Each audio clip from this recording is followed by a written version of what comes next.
Thank you so much for inviting me, for all of you to come out. I love to see the young people. You're all young. You're all young.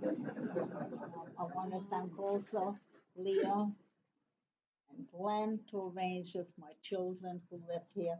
And I think this is just such a great community. Can you hear me?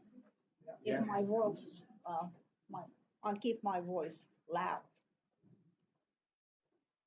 When I look out now, the springtime, I see it so beautiful. And I recall I had a grade teacher, maybe I was in my fourth or fifth grade, you're older than that. And he would say to me, I don't remember what I did yesterday, but I remember years ago. He said, God created a beautiful world. It's up to the people to keep it beautiful or make it ugly. And when I read or hear of still all the hatred that goes on in this world, it's very, very painful to see. I think we are the only species that we kill each other. For what? Anyway, I'd like to thank you. And when I speak to the children, of course, I teach them stop bullying. Don't listen to anybody who tries to poison your mind. But that's not appropriate for me to say here. I will tell you my personal experience, and if you have any questions, please feel free. I was born in a small town. When I was born was Czechoslovakia. When I started school, it became Hungary, and now it's Slovakia.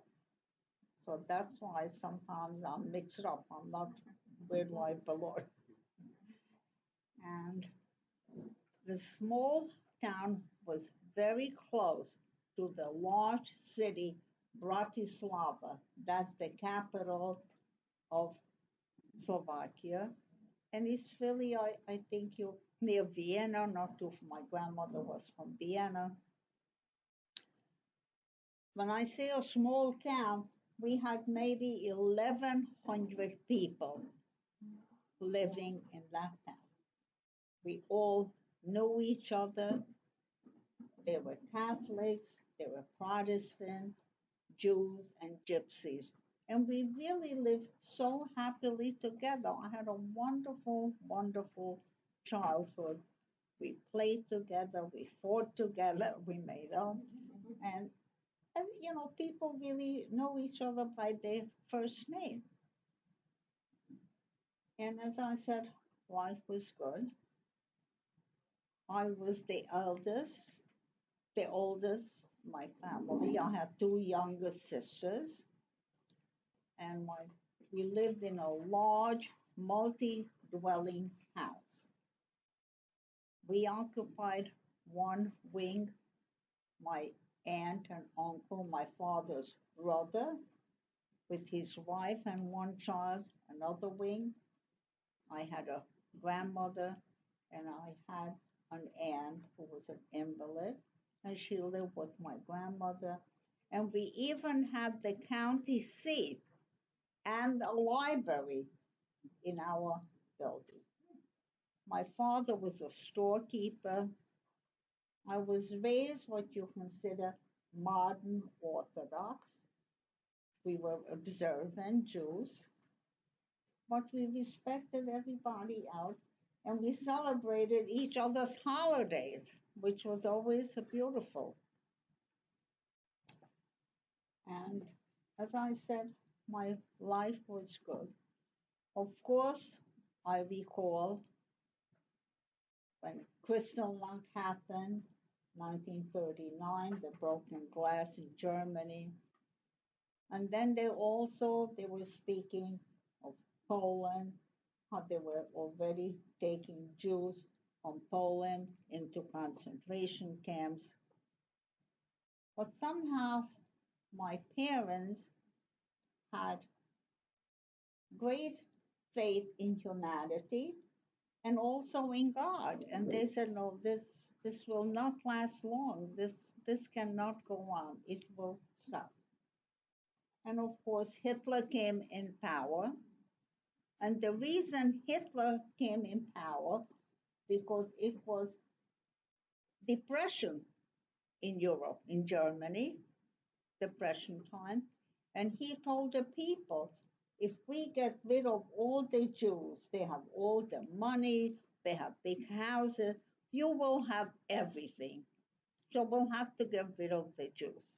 So this is how he poisoned their minds. My grandmother lived was in Slovakia. She had three of her sons went to Palestine like in 1932, and my mother and her sister were the only girls, but they stayed home. Eventually, they got married, and so we used to hear from them. We used to get mail from them. As I said, I used to visit my grandmother in the large city in Bratislava, and I keep saying life was really good. But then the first thing happened in our town when the first order came, and that was the spring in 44. Of course, my grandmother, they were taking people away from Slovakia, and my grandmother was taken to a concentration camp. And I recall we received a postcard from her, and she said, "Don't worry about me." She was in Theresienstadt. That was a very nice camp. But by the time we received the letter, these people were taken straight to Auschwitz and they were killed. But of course, my mother never found out different. So she was happy that her mother is well. Sometimes I have to backtrack. When we became Hungary in the spring of 44, the border was from my grandmother's big city, Bratislava, and our small town. The border was in the middle. The distance was about 1 hour bus ride. People, there was resistance. You know, when I hear now, I used to hear that the Jews did not resist.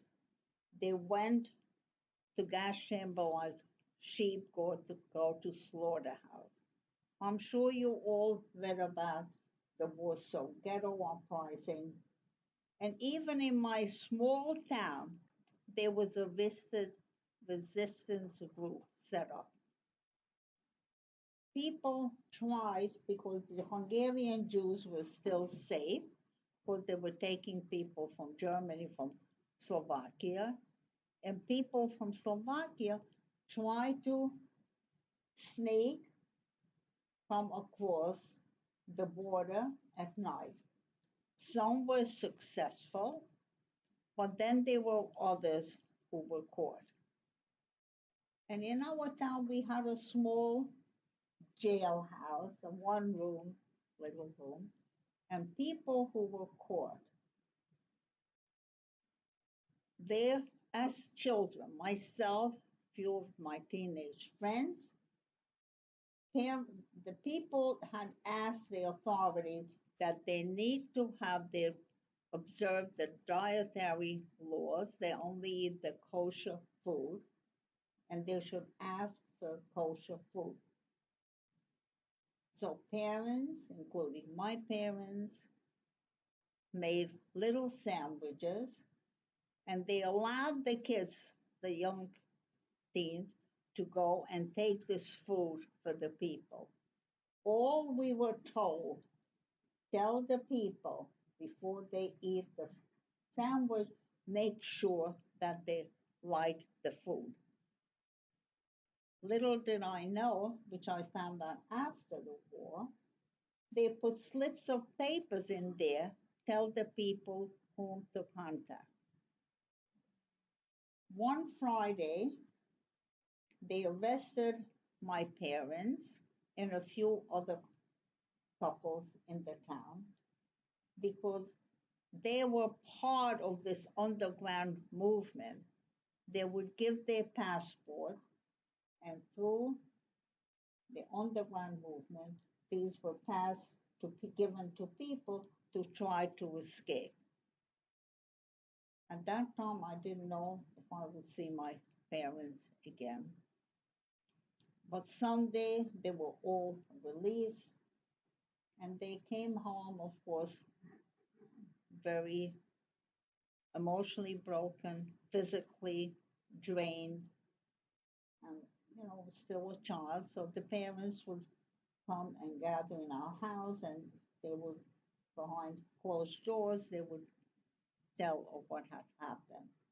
All this I found out after the war.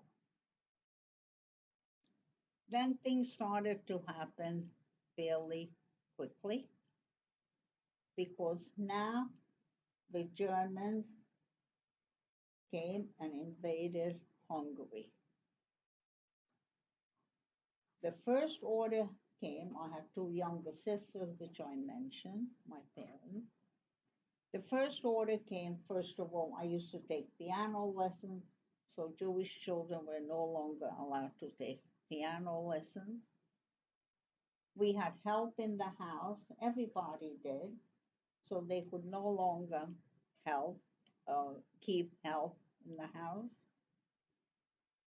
And then we had to wear a Jewish star.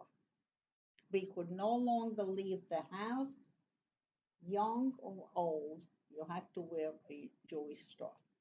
So, in my naive, childish mind, I said, why do I need this? Everybody knows I'm Jewish. Everybody knows here who's Jewish, who is not. But at the same time, my parents always instilled on us to be proud of who we are, respect everybody else. So me to wear the Jewish star was almost a badge of honor. And things were happening quickly. The next order came. We had radios. There was no television that time. We had to turn in our radios, any valuable possessions, uh, jewelry, furs. We had to take it into the center of town. I had a bicycle. I had to turn in my bicycle. But I always felt as long as the family was together, and maybe there'll be a miracle and we will be safe. So the last holiday we were in my home was Passover, Easter.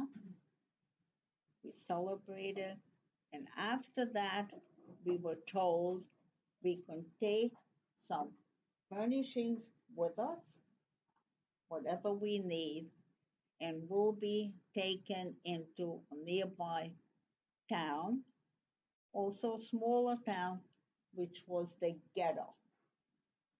In the ghetto here, we were assigned an apartment, like a small house, and we, each branch of my family, we each had a bedroom. And the children, of course, we couldn't go to school anymore. And now in this town, the next order came. They were drafting the Jewish army eligible age men.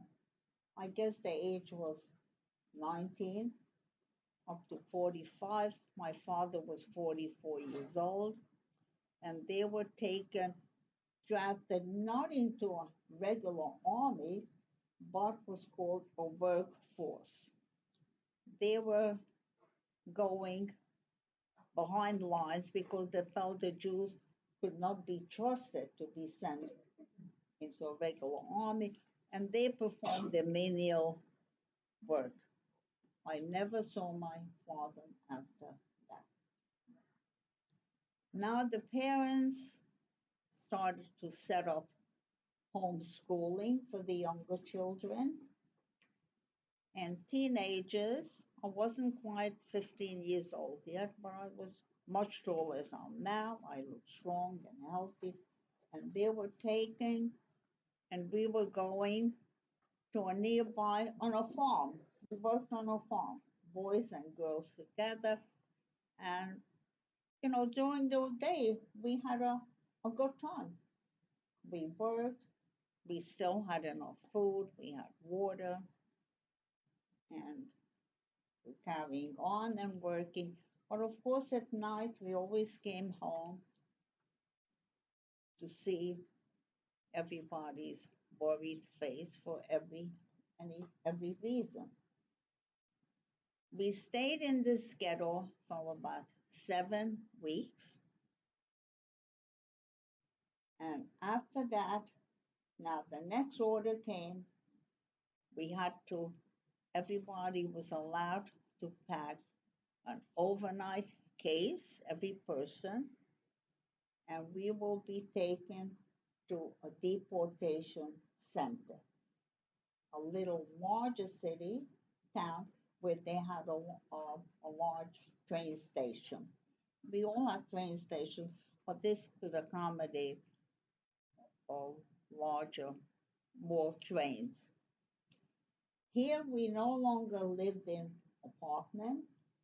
A lumber yard was converted into a shelter. We slept on the floor. There's a food kitchen. But again, we didn't stay there that long because every day the trains came. You've seen pictures of these cattle cars. We were shoved into the cattle cars. They had very small windows. We were shoved in. And of course, we just wanted to stay, families wanted to stay together. I wanted to be near my mother, my grandmother, my aunt. And we traveled, which seemed like an eternity, but was maybe a day, maybe a day and a half. Already was June, was hot. We had no water or any toilet facilities. And then when the train stopped, then we came to a place. There was a big sign, Auschwitz. And if you ever see, there is a big metal sign there. It said Arbeit macht frei in German, and it translates labor will yield you freedom. But the letter B was printed upside down. The smaller loop was on top. The larger loop was on top, uh, and the smaller on the bottom, which indicated that something is not that perfect here. And then there was an orchestra playing. We saw these were the first sight that I had seen. Huge chimneys, the flames coming out of the chimney. There was a horrendous stench. And we asked people, it was really the crematoriums where we were burning the people. And the soldiers who greeted us, they were holding on to a guard dog, a whip, and they kept yelling to get out, to get out. We had to form a line, and we marched in front of this person. This was famous Dr. Mengele, who performed a lot of medical experiments on people. And we had to go in front of him. He didn't ask you age. My mother held my sister's hands on each of her arms, and I was walking next to them. My grandmother, of course, was elderly, my aunt, who could hardly walk, and I was separated because, as I said, I was tall, I'm strong enough to go to work. Although my mother was only 39 years old, but she was sent on the other side with my sisters. I've always felt, had I held one of my sister's hands, he would have thought that was my child. It happened he would grab an infant out of a mother's arm and toss it to another person, or just toss it on the ground and shoot it. After this selection, we were taken into a large room. We had to, the first thing they did, they shaved our hair. The Germans used all this human hair for commercial use. Some of it, if you ever get to Auschwitz, some of it is still preserved because now it became like a, so to speak, museum. But most of the hair was used for commercial use. After this, we were taken into a room. We had to get undressed and we were showered. We were taken into a room, maybe 12 by 16, 14. There were spigots on the ceiling. And of course, there was already, we heard there were gas chambers. And we never knew when we were taken into this room whether gas or water would come out of the spigots.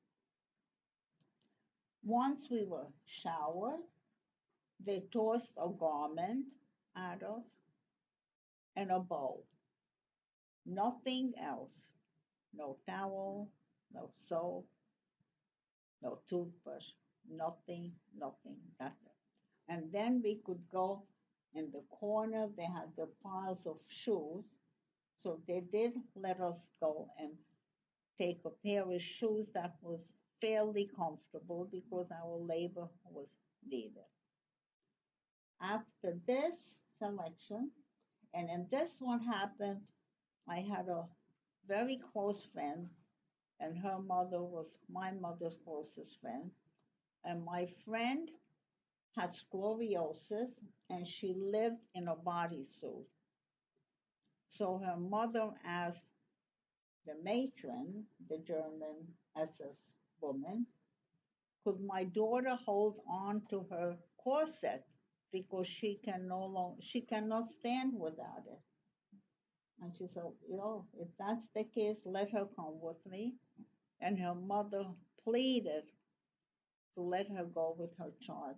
It was not allowed. So she was, of course, gassed. But her mother survived the war. After all this, we were taken into another room and we received a tattoo. I had a number A17291. I no longer have the number on my arm. I have a mark. I'll tell you about that later. And then we were marched. The women's section was called Birkenau. The men's section was called Auschwitz. But it was just one camp. And between the two camps, there was a huge, huge ditch. So you couldn't escape. And also, which again I didn't mention, the other side when I arrived was these barracks, all the barbed wire fences. They were electrified, and about every 10, 15 feet on top, there was a guard tower. There was always a soldier in there with a gun. At night, there were lights going around. So at this point, escape was virtually impossible. So we were marched and I was assigned to a barrack C2. You've probably seen the inside of these barrels. It was like they were triple decker, like slats of wood. Wasn't well constructed. And on each slat, three people shared one slat. No mattress. They had some straw on there and covered with burlap. No pillows, no blankets. But summer was setting in. And then they woke us up very early every morning. If someone died during the night, we had to wait till they brought out the body. If someone fainted, we would try to hold that person up. Sometimes we stood there for hours till everybody was accounted for. And we received some black coffee, they called it, and a small piece of bread, the size of a little hoagie roll. And the bread was so sour and was like eating straw because actually most of it was made with the hull of the wheat because the Germans needed the flour. So they put in some flour, I'm sure, to hold it together. But you're hungry, you eat it. And then you just walked around aimlessly during the day. And at night, we receive some soup, which again, most of it was the peelings of vegetable, which ironically must have had the most nourishment. Occasionally, you find some kind of a bone there, and but you know something? After a while, you don't feel hunger; you feel thirst. Thirst was really is more painful. But every day they're counted several. They needed 300 women, 200 women. As you stood online, they counted those people and they were sent to various work camps. I had friends who were sent to Bergen-Belsen and Ravensbrück. They did not survive. I tried to stay close with my mother's friend and a few other people from my hometown. And actually, maybe 10, 15 of us, we went through everything and we were liberated together. So then, after this election, then one day, we were counted. And sometimes sisters, if they would be separated, if the God didn't look, they would switch places so the sisters could stay together. So we were sent to a camp, was called Plasso. It was near Krakow. The camp is no longer there, but the sign is still there. I've seen it. And it wasn't far from Schindler's factory either. So every day we were marched to the center of town. There were a lot of bombings going on during the night, and we had to form a human chain, and we passed these heavy rocks one to another to make the streets passable. There were times they would bring us barrels of water you, and line us up. They were parched, we are parched from thirst. Some of the German guards let us take that water, but there were also others who would dump the water on the ground and laugh. We were laughing and clapping, and they said, "Now you go back to work."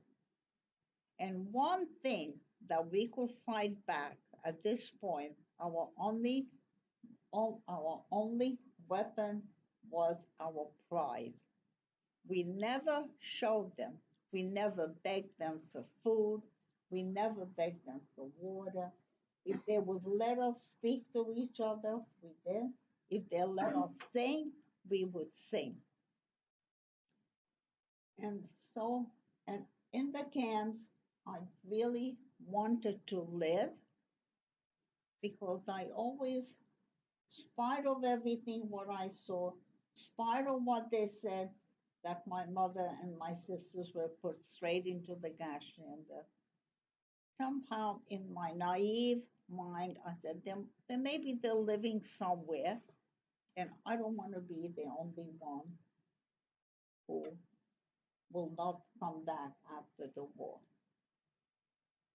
And there, one a couple of years ago, I came across a book written by Viktor Frankl. He is a psychiatrist. I don't think he's alive anymore, but he was an inmate in Auschwitz, and he kept telling people, you must have an aim to survive. You must have a goal, and that will give you strength. And when I read those lines, I said, that's what I did. So in Krakow, also from the heat, from the dirt, I developed a lot of boils on my body. There was infirmary. Every camp had an infirmary. But if the head doctor wanted to send you from the infirmary straight to the gas chamber, he could do it, whether you were there with minor illness or something serious. One of my friends, my hometown, she was a physician. She did work in the infirmary, and she risked her life. She said, don't come in. I will smuggle. She would smuggle out some gauze.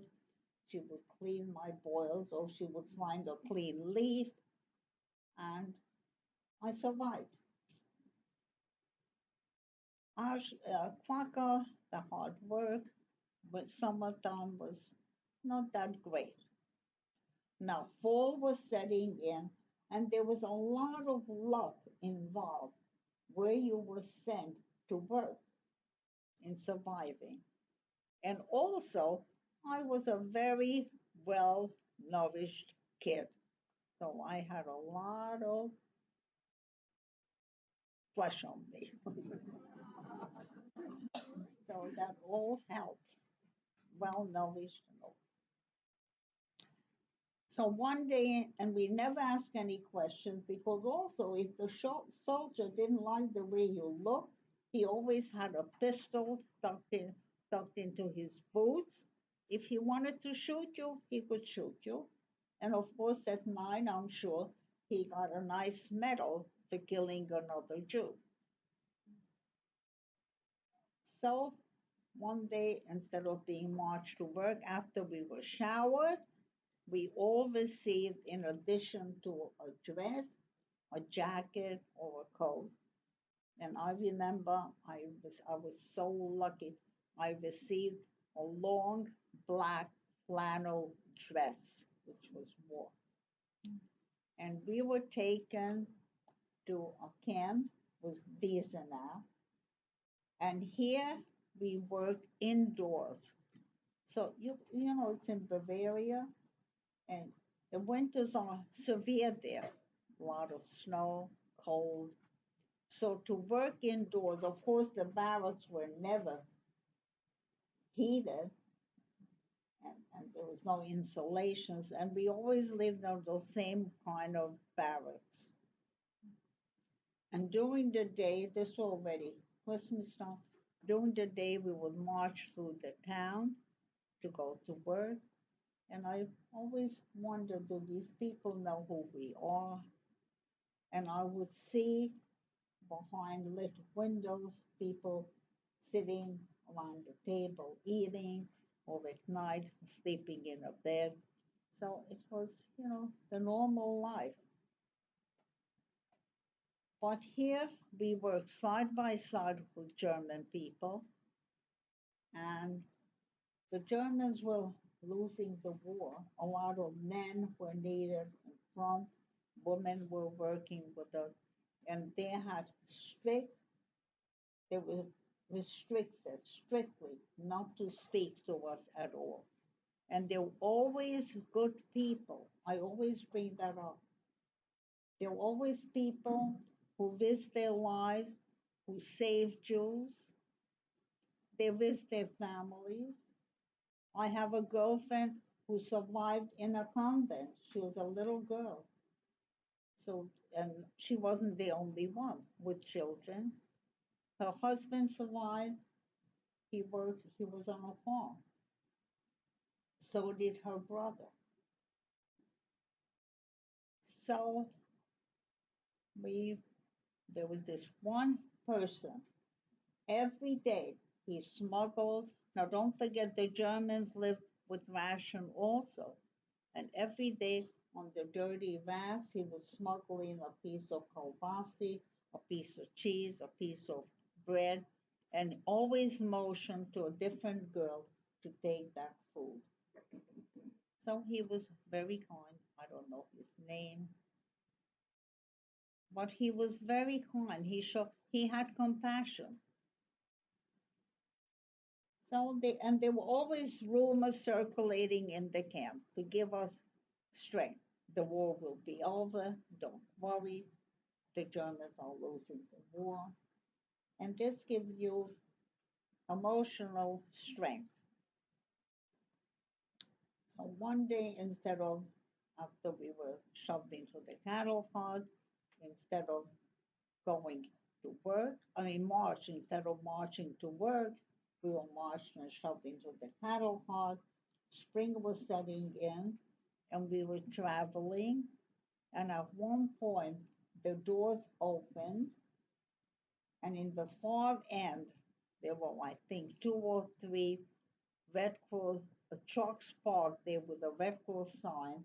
And the far corner they said, "We have some hot food for you. We have some hot warm clothing." There were a lot of people who got out. You see, Red Cross is an international sign, but the whole thing was a camouflage. They were opening machine gun fire. They killed a lot of people. They maimed a lot. Students always ask me, why didn't I go out? I don't know. Maybe I was sitting too far back. Maybe I was too weak.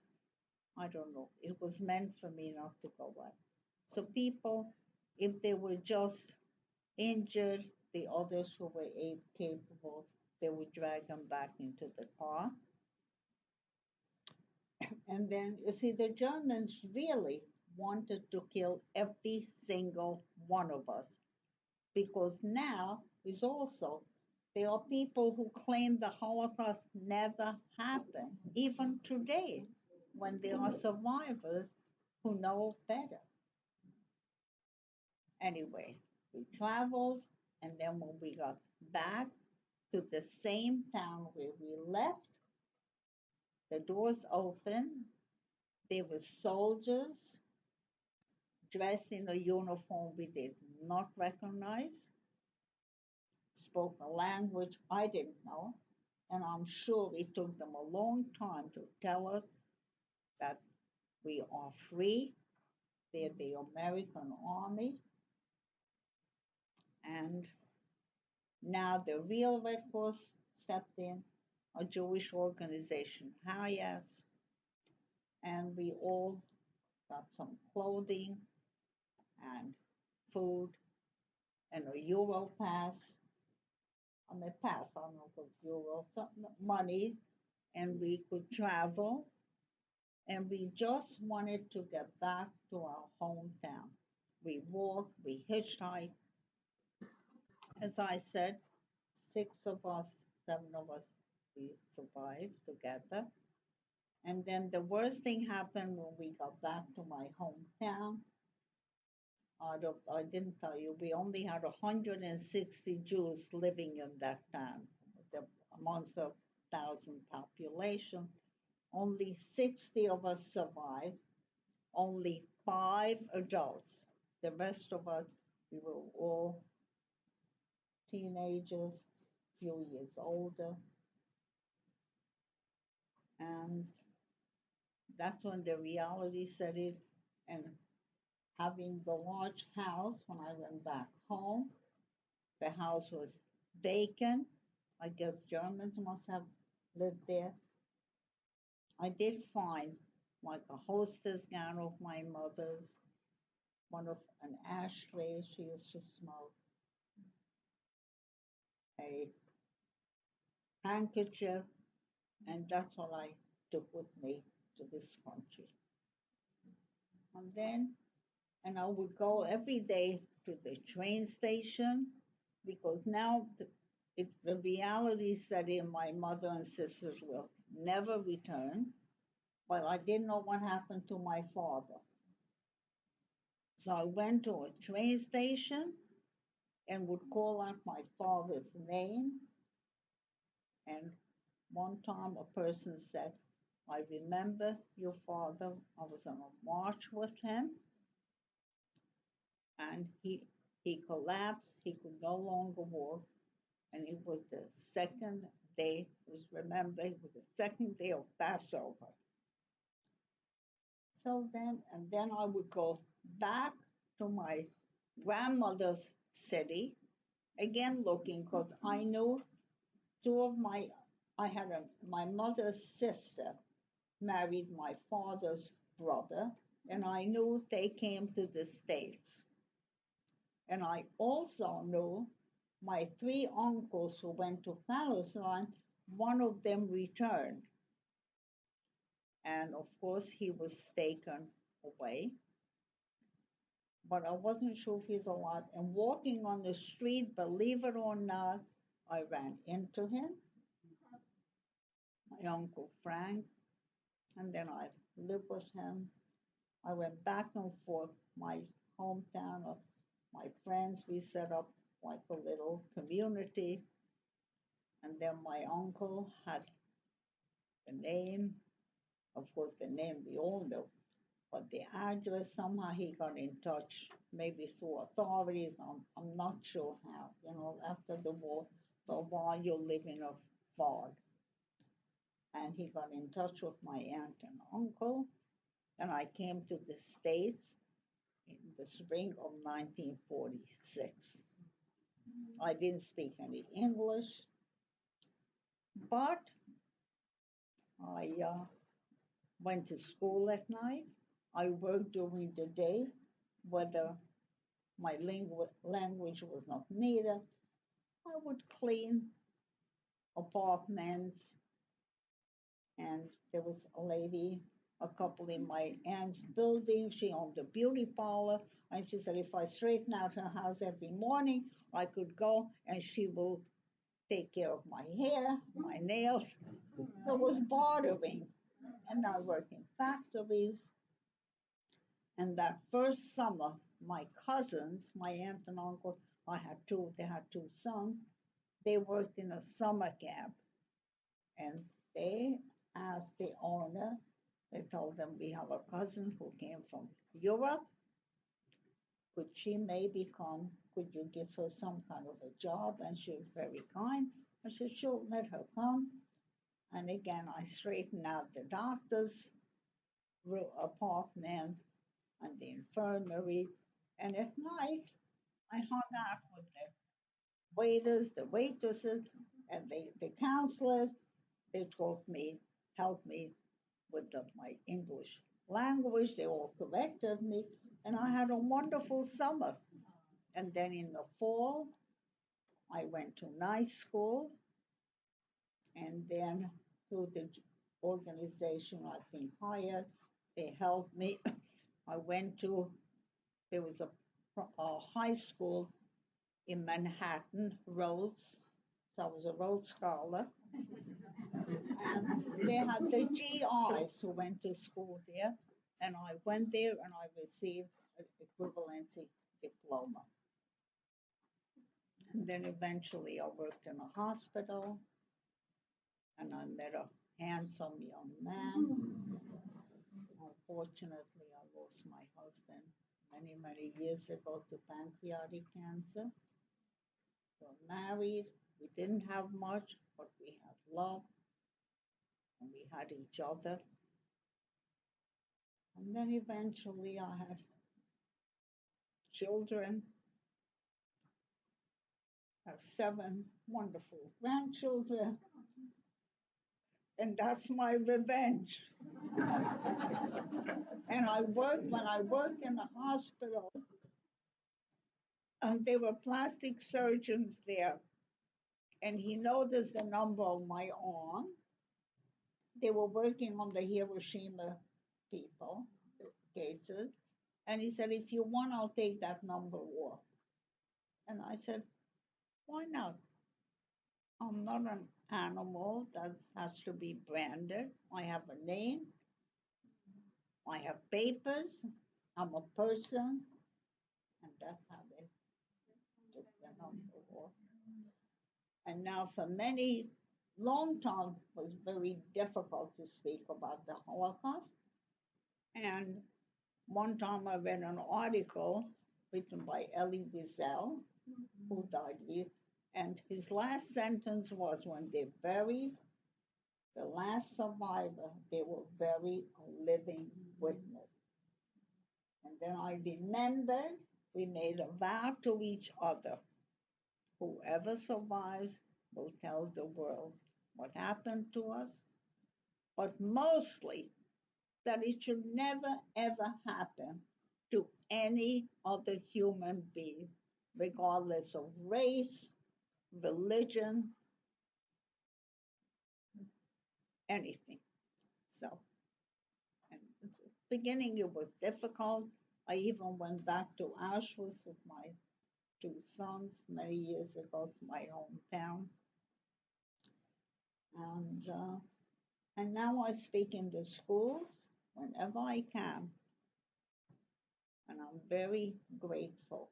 I want to thank you for inviting me, for all of you to come in here.